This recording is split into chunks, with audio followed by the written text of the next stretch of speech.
ꯄꯦ ꯄꯣꯄꯥ ꯇꯧ Hai mayam punamukpu kaisamna khurumjari Kaisamgi YouTube channel sibu yengbiriba mayam khudingmakpu kaisamna amukasu hanna taramna oksari ado ngasi kaino macha amamu mukbang macha amamu tawjagena kaisam amuk laksare ado mayam ngasigi egi mathelje yamna chamba mathel adugo mayamnasu ningthamthagi oina hakjang yang akangba minasu hadi ningthamthada si chadra si chabada noidradi noira roiga haiba injangdo aduni ado mayam kari roimdo mali injangje hangam thongba hangam ni cham na thongba hangam ne ai thaw ngauraga thongjaba hangam na te chamna thongjare ko ai hangam se ado mayam ngasigi aigi mathel somda hangam leijare yongsak singju ama leijare kano complex so khitang hapsan jai aduga papad ahaw leijare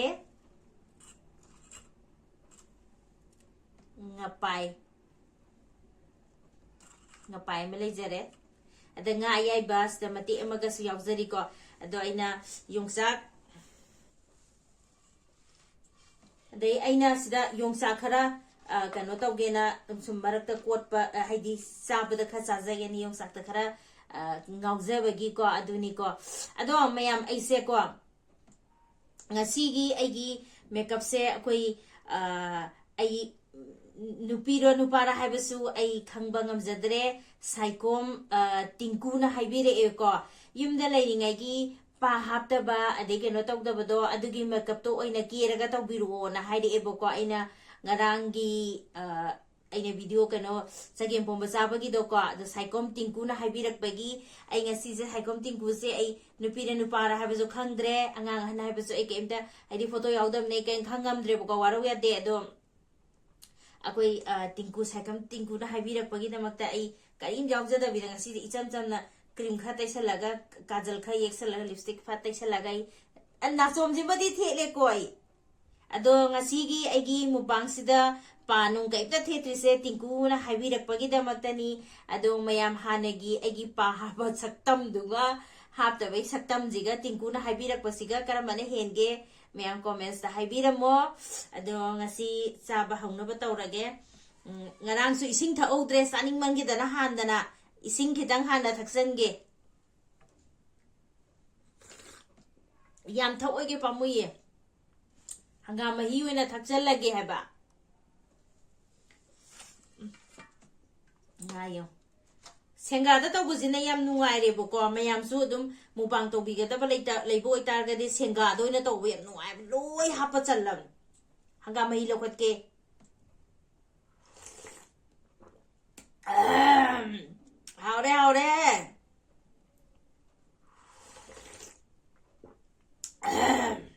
haure Manipur की vegetable soup सरसों का राई ख्वामने ma'am अदुदी लखनब तौजरगे अइदी हंगाम से तेना तेनगा थत्तेब सांग सांग हेता थत्लेब था सांग न थत्पजिना ने साबजु फुदु फुदु सिखला साबद हाव हेबा दुना साबद इरुजबा आइदी आई ngasi se mayam sagol sen ne bako sagol sen nga cha ba cha da bin nati bako punima tai ba ngasi se adu gi ai je duty ga hanjara ga ai se kano taroga iruza mai tharaga lainung khuramba kano tawba loiraga ai hangam nungam si thonga ne na sajarakpa kano tawdoi se mayam haidi ai tha amagi punima ta ba se ko punima sida ai koigi halaman khangbiba ichini naw mayam su yaurangani ko ada khangbida ba yautaraga su ngasi kai chamgi video sing biraga adum mayam khangmina se aduna ai tha kudingi punima kudingi ai tha da ko mai candle amama maira amam katlu haidana haibagi ai candle amama dum katle adu ngasi je punima ne adugi ai se nungdang orasu samna ka ke loi luja thu enga sa ipti hobe tawrabni na ko adudi mayam nganga leibse nungaite sum lokhot nganga ki putu taw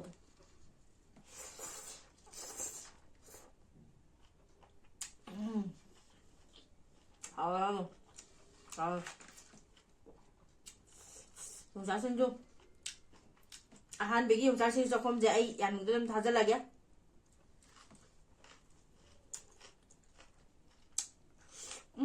好了。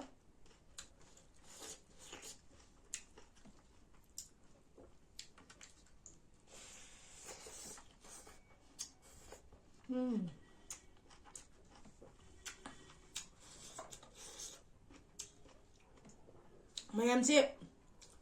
hanga mehi chasang ita ba pula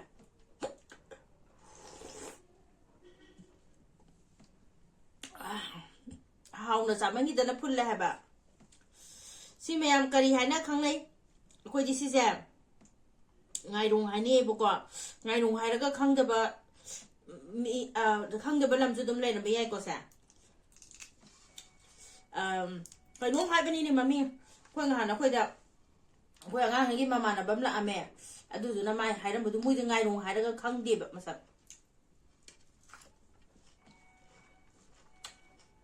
thom thom hả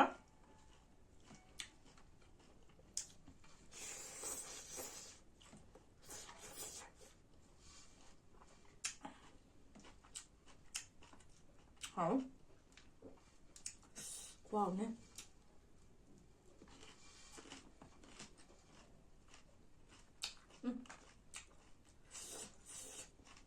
진짜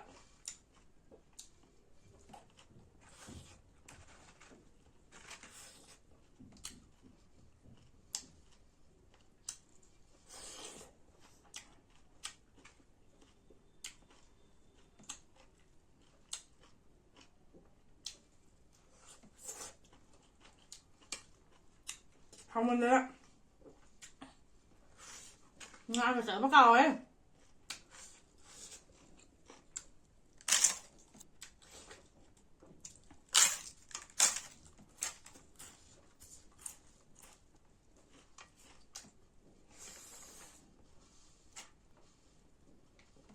enggak masih bisa jual masa harus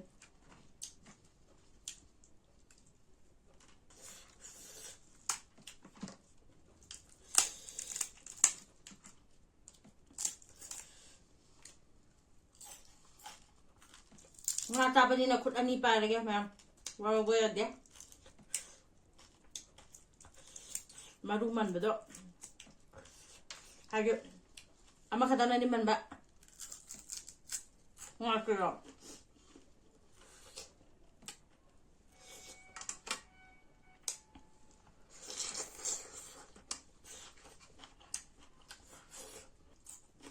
coi video lại không kìa mấy bạn xin đi học thì là pi bố ba pi bố ba tao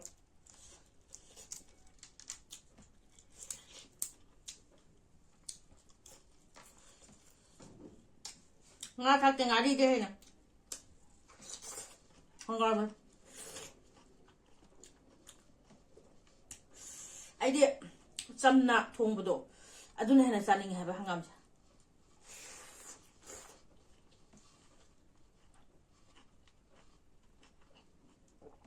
thao ngô bố bố đi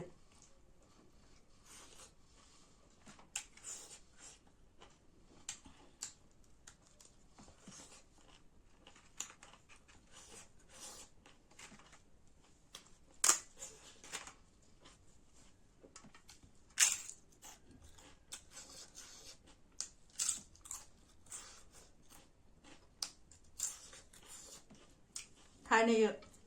ai làm mình saksa pada wangan kan we di saksa pada video nama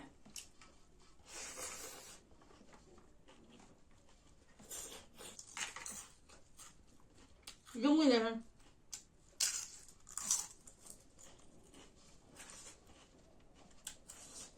hả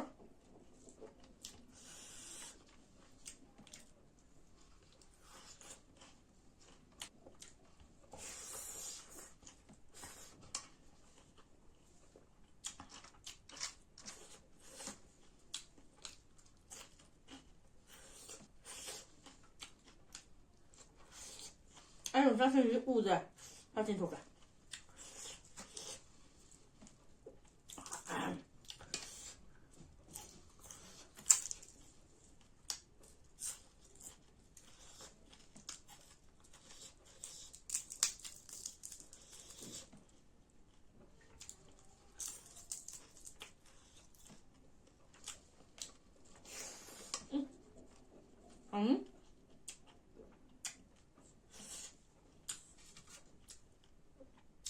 이승 저것이 매니저인 것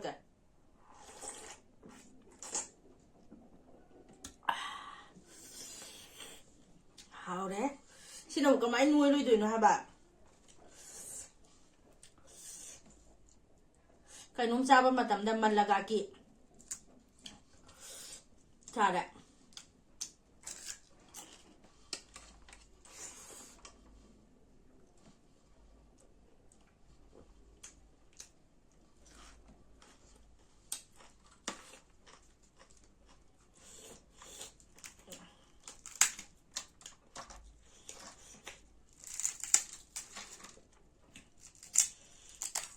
maruyan pa kale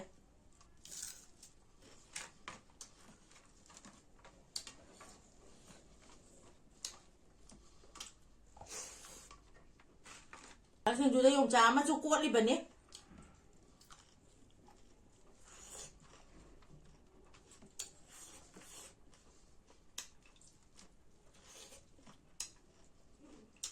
Cha sẽ in rồi bà hàng cô nhà thông tốt thầm bà cô đẹp ạ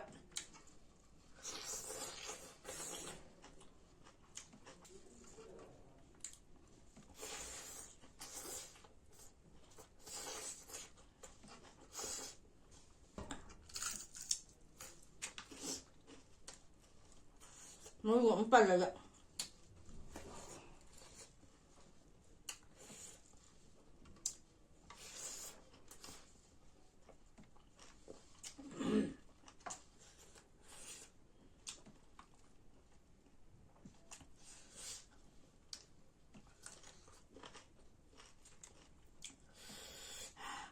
mua sao cái lẽ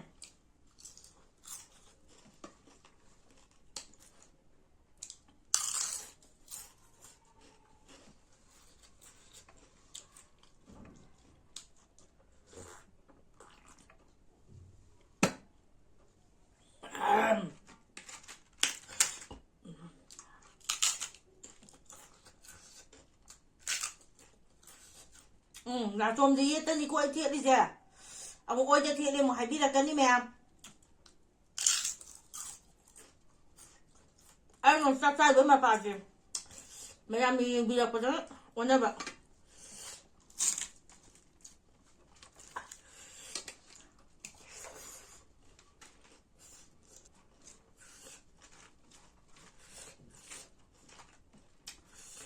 ngon đâu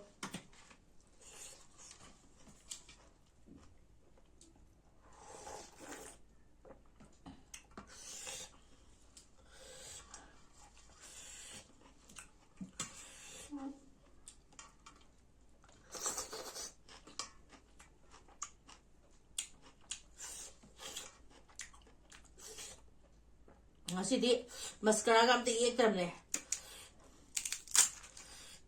simple way na pakka ba haba on ki jab jab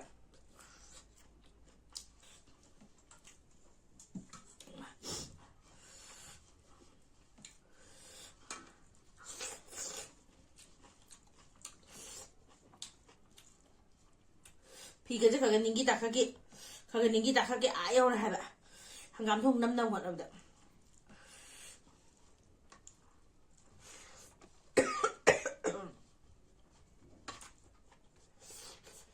하야 하면 되나 진짜 생주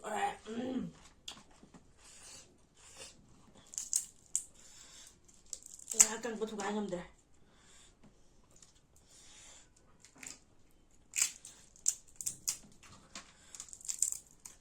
ngapain maru yam yawa sabe kia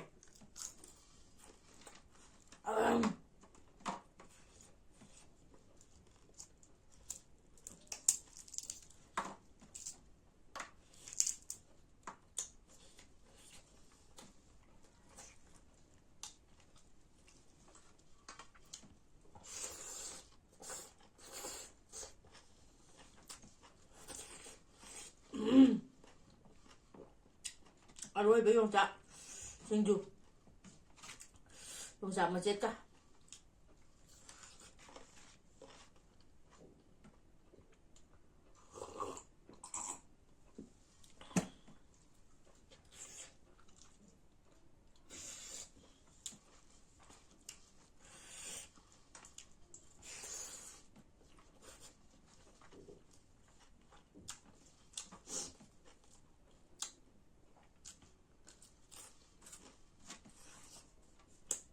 ꯉꯥꯡ ꯉꯝꯗ꯭ꯔꯦ ꯍꯟꯗꯛꯁꯦ ꯑꯩꯁꯦ ꯐꯖꯅ ꯇꯛꯈꯥꯏꯔꯦ ꯌꯨꯝꯗ ꯆꯪꯉꯛꯄꯁꯦ ꯊꯣꯡ ꯆꯟꯗꯕ꯭ꯔꯥ ꯈꯪꯗꯦ ꯑꯩ ꯊꯣꯛꯄꯗ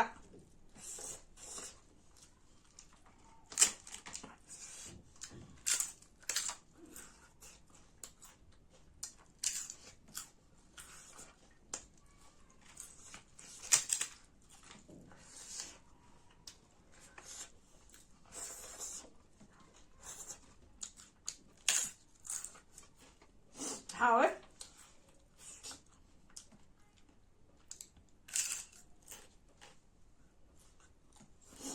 딱 아면 그냥 가리에 집어 가워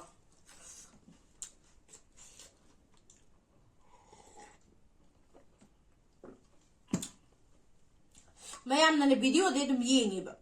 ꯈꯪꯉꯦꯕ ꯚꯤꯗꯤꯑꯣꯁꯤ ꯌꯦꯡꯉꯦꯕ ꯑꯗꯨꯒ ꯌꯦꯡꯉꯤꯕ ꯚꯤꯗꯤꯑꯣꯗꯣ ꯑꯩꯅ ꯍꯥꯏꯕꯗꯤ ꯌꯦꯡꯒꯗꯕ ꯂꯩꯔꯕꯗꯨꯗꯤ ꯁꯕꯁꯀ꯭ꯔꯥꯏꯕ ꯇꯧꯁꯟꯕꯤꯗꯤꯗꯨ ꯀꯔꯤꯒꯤꯅꯣꯕ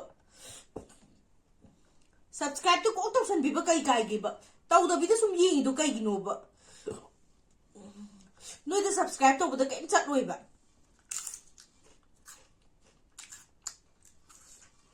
ꯑꯩꯅ ꯈ꯭ꯋꯥꯏ ꯁꯥꯎꯅꯤꯡꯕ